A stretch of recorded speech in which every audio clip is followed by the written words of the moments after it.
आज का पहला मुद्दा यानी सोनम वांगचुक जो पाकिस्तान चला गया उसके बारे में बताएंगे। क्यों चले गए पाकिस्तान जाना जरूरी था क्या सोनम वांगचुक के लिए? लद्दाख के विवादित एक्टिविस्ट और शिक्षा सुधारक सोनम वांगचुक ने हाल ही में पाकिस्तान का दौरा किया है, जिसे लेकर अब बड़ी आलोचनाएं हो रही हैं। वांगचुक ने 6 फरवरी 2025 को पाकिस्तान के मीडिया समूह द डॉन द्वारा आयोजित ब्रीद पाकिस्तान नामक कार्यक्रम में हिस्सा लिया है, जहां उन्होंने दक्षिणी एशिया में पिघलते हुए ग्लेशियरों और पर्यावरणीय संकट पर चर्चा की है। इस आयोजन में दक्षिणी एशिया के कई प्रमुख पर्यावरण विशेषज्ञों को बुलाया गया था। वांगचुक ने सोशल मीडिया पर इस यात्रा की तस्वीरें और वीडियो साझा किए, जिसमें उन्होंने अपने संबोधन में कहा, हमारा संदेश हमेशा यही रहा है कि बड़े शहरों में लोग शांति से रहें ताकि हम पहाड़ों से सादगी से जी सके। उन्होंने ये भी कहा कि मीडिया को इस संदेश को पूरी दुनिया तक पहुंचाने में महत्वपूर्ण भूमिका निभानी चाहिए। लेकिन वांगचुक की इस पाकिस्तान यात्रा पर सवाल उठने लगे हैं, उठने चाहिए भी। उससे पहले भी उन्होंने देखिए एक विवादित बयान दिया था मां सीता को लेकर, राम को लेकर, उसके बाद भी उनको आलोचना का सामना करना पड़ा था। ऐसे में उनका पाकिस्तान का दौरा और वहां की मीडिया में भागीदारी खासकर भारतीय जनता के बीच संवेदनशील मुद्दे बन गए हैं। कई लोगों का मानना है कि सोनम वांगचुक को इस प्रकार के कार्यक्रमों से बचना चाहिए, बिल्कुल बचना चाहिए, जो राष्ट्रीय भावनाओं को ठेस पहुंचाते हैं। किसको अच्छा लगा है सोनम वांगचुक पाकिस्तान जाएंगे और वहां पर ब्रीद पाकिस्तान जो उनका कॉन्फ्रेंस है, समिट है, सम्मेलन, उसमें भाग लेंगे? आपको भारत पे फोकस करना चाहिए। और ये भावनाओं को भारत की ठेस पहुंचाते हैं। राजनीतिक और सामाजिक विशेषज्ञों का कहना है कि सोनम वांगचुक जैसे सार्वजनिक हस्तियों को अपनी टिप्पणी और गतिविधियों में सावधानी बरतनी चाहिए, खासकर जब उनका प्रभाव राष्ट्रीय और अंतर्राष्ट्रीय स्तर पर हो। उनकी पाकिस्तान यात्रा ने एक नई बहस को जन्म दिया है, जिसमें उनके विचारों और कृत्यों की स्वतंत्रता और राष्ट्रीय एकता के सवाल उठ रहे हैं। हालांकि उनके समर्थकों का कहना है कि वांगचुक का उद्देश्य पर्यावरण और शांति को बढ़ावा देना था और उन्होंने हमेशा से भारतीय समाज में सुधार और विकास की दिशा में काम किया है। फिर भी इस यात्रा को लेकर विरोध का स्वर तेज हो गया है और ये मामला राजनीति और समाज में उथल-पुथल का कारण बन सकता है। अब पाकिस्तान की धरती से वांगचुक क्या संदेश दे रहे हैं, आप भी इस वीडियो में देखिए, उनकी प्रतिक्रिया आपको सुनाते हैं। And in my country, and media house really. Hi friends, I'm here in Islamabad attending the climate change conference Breathe Pakistan organized by Dawn Media in Pakistan, and I presented my views on what can be done in the high Himalayas. To the world always has been, please live simply in the big cities so that we in the mountains का प्रयास किया कि सोनम वांगचुक का ये पाकिस्तान दौरा और उनकी इतनी खुशी, वहां पर जाना बिल्कुल भी आवश्यक नहीं था।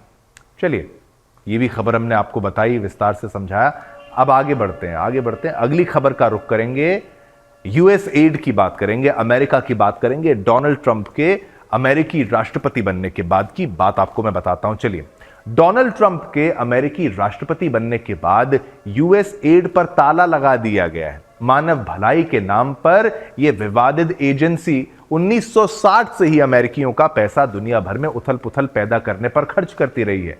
यानी कि भाई एक एजेंडा के तौर पर नहीं, केवल प्रोपेगेंडा के तौर पर भी यूएस एड बदनाम थी। अब देखिए, डोनाल्ड ट्रंप ने लगाम लगा दी। खासकर भारत और हिंदू इसके खास टारगेट हैं, हमेशा से टारगेट पर रहे हैं। भारत और हिंदू विरोधी गैर सरकारी संगठनों, एनजीओ से लेकर ईसाई इस्लामी संगठनों तक को ये फंड देती रही है। भाई अगर भारत विरोधी हैं तो हिंदू विरोधी भी हो जाओगे क्या? और हिंदू विरोधी अगर आप हो तो उसके साथ साथ क्या इस्लाम परस्त भी हो जाओगे क्या? ये बड़ा सवाल है। ऐसे ही संगठनों में अटलांटिक काउंसिल और वर्ल्ड विजन शामिल है। ये संगठन भारत सरकार विरोधी गतिविधियों और हिंदुओं के धर्मांतरण को बढ़ावा देते हैं, यानी कि भाई कन्वर्जन को बढ़ावा देते हैं। पैसा आता बाहर से, आप सोचते हैं ना कहां जाता है, ये जा रहा है पैसा आपका धर्म परिवर्तित करने पर, गरीबों का धर्म परिवर्तन करने में ये पैसा जाता है। अटलांटिक काउंसिल को जॉर्ज सोरोस तक से फंड मिला है। ये संगठन भारत के पत्रकारों और फैक्ट चेकर्स का इस्तेमाल करके, ध्यान से सुनिएगा, भारत के पत्रकारों जो राष्ट्रवादी नहीं है हमारी तरह, ऐसे पत्रकारों और ऐसे संगठनों को और तथाकथित सो कॉल्ड, जिनको कहते हैं अंग्रेजी में फैक्ट चेकर्स, जो कि भाई तथ्य सही है झूठ है ये वो दावा करते हैं, हम फैक्ट चेकर्स हैं, हम बताएंगे फैक्ट चेकर्स का इस्तेमाल करके पीएम मोदी के खिलाफ माहौल बनाने का काम कर रहा था। वहीं वर्ल्ड विजन का दावा है कि वो बिना धार्मिक भेदभाव के इस इंसानों की भलाई के लिए काम करता है, लेकिन गहराई से पड़ताल करने पर पता चलता है कि उसकी निष्ठा केवल चर्चों तक सीमित है। अब हम आपके लिए पीछे भी बड़ी स्क्रीन पर भी ग्राफिक्स लेकर आएंगे, वो भी विस्तार से आपको बताएंगे। चलिए मैं थोड़ा इधर आ जाता हूं और आपको फिर आराम से मैं ग्राफिक्स समझाने का प्रयास करता हूं। ट्रंप ने भारत विरोधी यूएसएड पर लगाया ताला। यूएसएड पर आरोप है कि वो ईसाई धर्मांतरण को बढ़ावा देता है, धर्मांतरण को बढ़ावा देने वाली एक संगठनों की फंडिंग करता है, वो फंडिंग में यहां पर जो है इन्वॉल्व है, और वो अच्छा हुआ इस पर ताला लगा दिया गया। यूएसएड ने भारत विरोधी एनजीओज, तथा कथित एनजीओज जो कहते हैं ना कि भाई नॉन गवर्नमेंट ऑर्गेनाइजेशंस है कि नॉन प्रॉफिट वाले हैं, लेकिन प्रॉफिट कुछ होता है दिमाग में, जैसे कि अटलांटिक काउंसिल और वर्ल्ड विजन को वित्तीय सहायता दी है, ये दी है, इनको सहायता दी है। और क्या कुछ खास है वो भी आपको बताते हैं। आरोप है कि भारतीय सरकार की नीतियों के खिलाफ ये सक्रिय थे, यानी कि भारत के खिलाफ थे, भारतीयों की नीतियों के खिलाफ थे कि भारत सरकार के अगेंस्ट जाना है और इनको कुछ चाहिए नहीं, ये इनका मेन फंडा यही है। वर्ल्ड विजन पर हमास को फंड देने का आरोप भी है, यूएस एड की फंडिंग से ये जुड़ा है। तो देखिए यूएस में रहता था, लेकिन यूएस के सोच के खिलाफ हमास को अगर फंडिंग कर रहा है तो यूएस भी अकेला परेशान नहीं है, मतलब केवल अकेला ऐसा नहीं कि यूएस का पूरा कंट्रोल है अपने देश के अंदर भी। भारत में जो धर्मांतरण विरोधी कानून के खिलाफ वर्ल्ड काउंसिल ऑफ चर्चेस, यानी चर्चों में जो धर्मांतरण वाली चीज है, और यूएस एड से जुड़े संगठनों ने विरोध प्रदर्शन किए कि भाई यहां आप कैसे धर्मांतरण कर सकते हैं। तो धर्मांतरण विरोधी कानून के खिलाफ ये लोग बहुत प्रोपेगेंडा करते हैं, और अगर कुछ और भी कुछ खास है तो वो भी दिखाते हैं। यूएस एड की फंडिंग और समर्थन से भारत की आंतरिक राजनीति और धर्मांतरण पर प्रभाव पड़ा, तो पैसा जहां पर लगेगा तो प्रभाव तो पड़ेगा ही ना। ये सब ब्लैक है, सारा ब्लैक मनी कह लीजिए। आलोचक मानते हैं कि यूएस एड अमेरिकी विदेश नीति के लिए दूसरे देशों के आंतरिक मामलों में हस्तक्षेप करती थी। अमेरिका बिल्कुल भी आप ऐसा मत मान लीजिए कि दूध का धुला हुआ है, लेकिन ट्रंप जो है वो राष्ट्रवादी सोच रखते हैं। आपको याद होगा कि भारत ने वहां से जो भारतीय घुसपैठिए जो वहां चले गए थे उनको स्वीकार किया, तो फिर क्या ये तोहफा है? बिल्कुल वैसे ही समझिए। भारत सरकार ने यूएस एड द्वारा फंडेड वर्ल्ड विजन का एफसीआरए लाइसेंस निलंबित किया, जिससे विवाद उत्पन्न हुआ। और भी कोई ग्राफिक्स है तो क्विकली आपको दिखाएं। यूएस एड की गतिविधियों पर वामपंथी विचारधारा के समर्थकों ने भी विरोध किया, और भी अगर कुछ है वो भी आपको दिखा देते हैं। बस ये आपके लिए इतना ही मौजूद था। चलिए एक छोटा सा ब्रेक यहां लेने को कहा जा रहा है, छोटा सा ब्रेक लेंगे, वापस आएंगे, और भी महत्वपूर्ण खबरें आपका इंतजार कर रही हैं। तो बंद हुई सबसे छोटे सिक्के की ढलाई, यानी अब यूएस में, अमेरिका में राष्ट्रपति डोनाल्ड ट्रंप ने एक अहम कदम उठाते हुए देश की सबसे छोटी करेंसी इकाई यानी पेनी, एक सेंट, सेंट आप सुनते होंगे अंग्रेजी में, डॉलर, सेंट, सेंट सबसे छोटी इकाई है, पेनी है, उसकी ढलाई को बंद करने का आदेश दे दिया है। यानी कि ट्रंप ने ट्रेजरी सेक्रेटरी स्कॉट बेसेंट को यह निर्देश दिया है कि पेनी की ढलाई है उसको तत्काल बंद किया जाए। यह फैसला पेनी की ढलाई में होने वाली भारी लागत को देखते हुए लिया गया है। ट्रंप देखिए, जैसा मैं थोड़ा इधर आके आपको बताऊं, इधर ही रहता हूं, लेकिन ट्रंप जो है वो एक बिजनेसमैन है, तो हर चीज में देखते हैं, वो देखते हैं कि किस चीज में कितना खर्चा आएगा। तो वो कहते हैं कि भाई सिक्के को बनाने में, उसकी ढलाई में भी भारी लागत आती है, और उसको देखते हुए फैसला लिया गया। एक पेनी को ढालने में 3 सेंट का खर्चा आता है, सोचिए, जो इसके वास्तविक मूल्य से कहीं अधिक है। 1 सेंट 3 सेंट का पड़ रहा है। ये एक नई चीज आपने भी सीखी, हमने भी सीखी। ट्रंप ने सोशल मीडिया पर इस फैसले की घोषणा करते हुए कहा, कई सालों से अमेरिका में पेनी की ढलाई हो रही है जिसकी लागत 2 सेंट से ज्यादा है।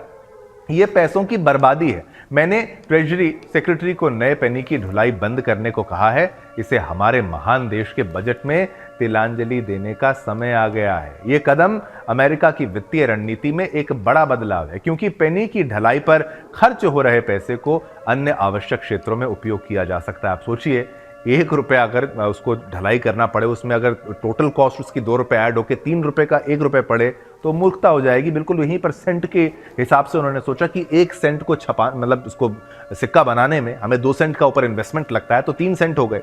अब पिछले कुछ सालों में पेनी की ढलाई में लगातार बढ़ोतरी हुई है और अब इसे बंद करने की मांग जोर पकड़ रही थी।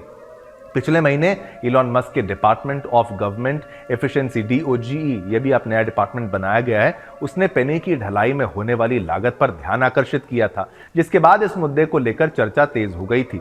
साल 2023 में यूएस मिंट ने लगभग 4.1 अरब पेनी छापे थे, और 2024 के फिस्कल ईयर के आंकड़े के मुताबिक एक पेनी की ढलाई में 3.7 सेंट खर्च हो रहे थे, जो पिछले साल की तुलना में 20% और ज्यादा है। जिंक और कॉपर जैसे मेटल्स की कीमतों में वृद्धि के कारण पेनी की ढलाई अब और भी महंगी हो गई है। धातु महंगा तो भाई सिक्का महंगा। अर्थशास्त्रियों का मानना है कि यह कदम अमेरिका की मौजूदा आर्थिक स्थिति और वित्तीय नीति को देखते हुए जरूरी था। 2013 में बुकिंग इंस्टीट्यूशन ने भी पेनी की ढलाई जो है बंद करने की वकालत की थी, लेकिन अब ट्रंप प्रशासन ने इसे गंभीरता से लिया है और इस पर कदम उठाया है। यह कदम एक प्रतीकात्मक बदलाव है, लेकिन इसके बड़े प्रभाव हो सकते हैं।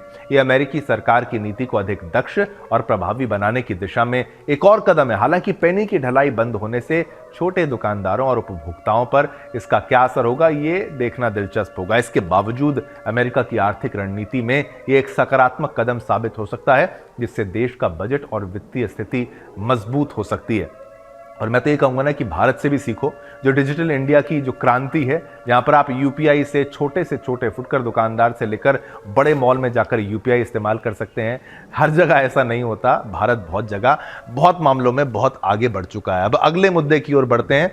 यूक्रेन वॉर की बात करेंगे। उस पर डोनाल्ड ट्रंप छाए हुए हैं आजकल। डोनाल्ड ट्रंप हर नए मुद्दे पर अपनी राय रखते हैं।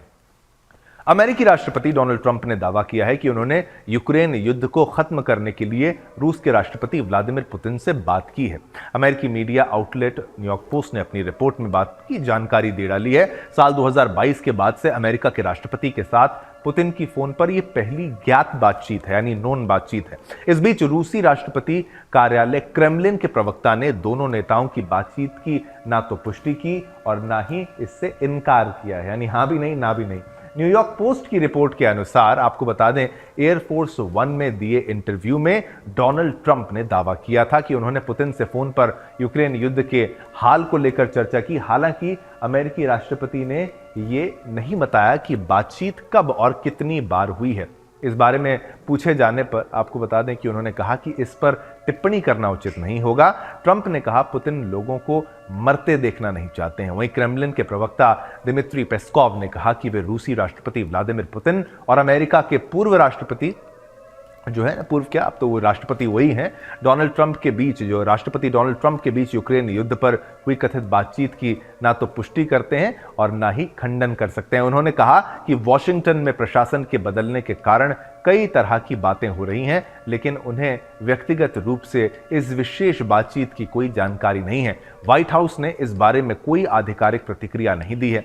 एनबीसी न्यूज पर एक इंटरव्यू के दौरान जब ट्रंप और पुतिन की बातचीत के बारे में पूछा गया तो अमेरिका के राष्ट्रीय सुरक्षा सलाहकार माइक वॉल्ट्ज ने भी इस पर कुछ कहने से इनकार कर दिया। संवेदनशील मामला है, लेकिन युद्ध क्या रुकेगा नहीं रुकेगा, इस पर और भी जानकारी आपको देंगे, विस्तार से समझाएंगे। लेकिन वक्त है एक छोटे से ब्रेक का। छोटा सा ब्रेक लेते हैं और भी मुद्दे आपका इंतजार कर रहे हैं, कहीं मत जाइएगा। संयुक्त राज्य भूवैज्ञानिक सर्वेक्षण यानी यूएसजीएस के अनुसार शनिवार को कैमैन आइलैंड के दक्षिण पश्चिम में कैरेबियन सागर में 7 ध्यान से सुनिएगा 7.6 तीव्रता का, मैं यहीं रुक जाता हूं, भूकंप आया। 7.6 एक बड़ा आंकड़ा है। अब यूएसजीएस ने कहा कि भूकंप स्थानीय समय अनुसार शाम 6:23 पर आया और इसकी गहराई 10 किलोमीटर थी, यानी इसकी डेप्थ गहराई 10 किलोमीटर भीतर है। इसका केंद्र कैमन आइलैंड में जॉर्ज टाउन से 130 मील यानी 209 किलोमीटर दक्षिण पश्चिम में स्थित था।